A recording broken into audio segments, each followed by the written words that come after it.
Tracie, another down day. That makes 4 in a row. Yes. And we are on track for our worst week of the year. What is that telling you?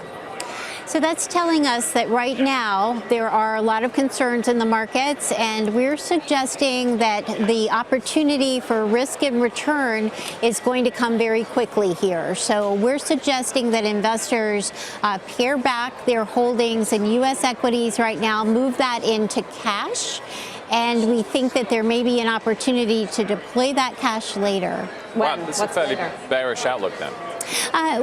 Not too bearish. We're just pulling back on what was an overweight in U.S. large cap stocks and mid cap stocks, and we are underweighting small caps, but we still think by the end of the year we'll probably see prices about where they are today. So we just think it's a good opportunity to take some profits. So you're looking over a couple of months here and then see what, a market recovery? We're probably at an inflection point here, and markets could go higher if we see some resolution to the trade deal, if we see some resolution to this global soft patch, but we do think there's a lot of risk in the market right now, so we would pare that back.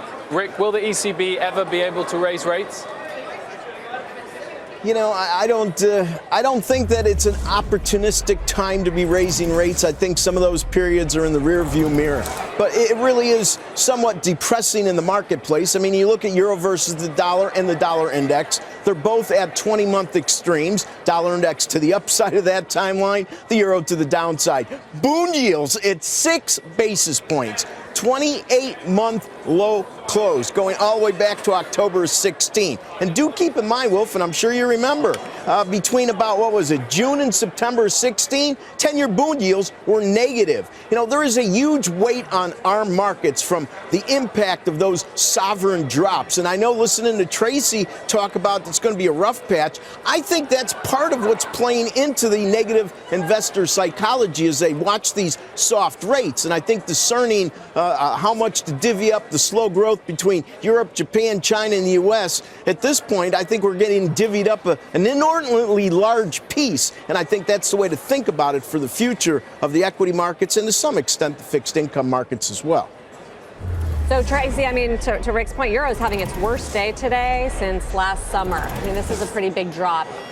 Are more central bank policy moves to combat some of the concerns you're talking about, the global slowdown, baked into the forecast for you? Yeah, so it's very possible in the ECB, not so much here in the United States. Here in the United States, we think things will stabilize and that the Fed may actually increase rates one more time this year, especially if the jobs market stays very strong here.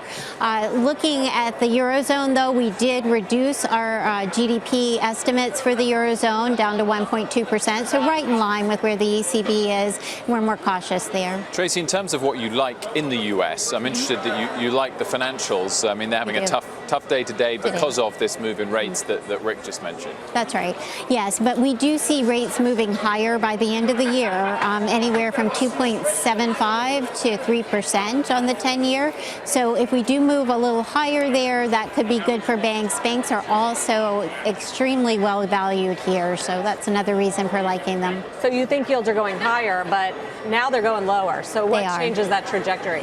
So what changes that is a little bit of stability in the global markets, but also what changes it here in the United States is stability here. So we start to see some positive data coming through. The jobs numbers tomorrow we think are probably going to be fairly positive. So it's that consumer really that we're looking to continue to drive the U.S. economy.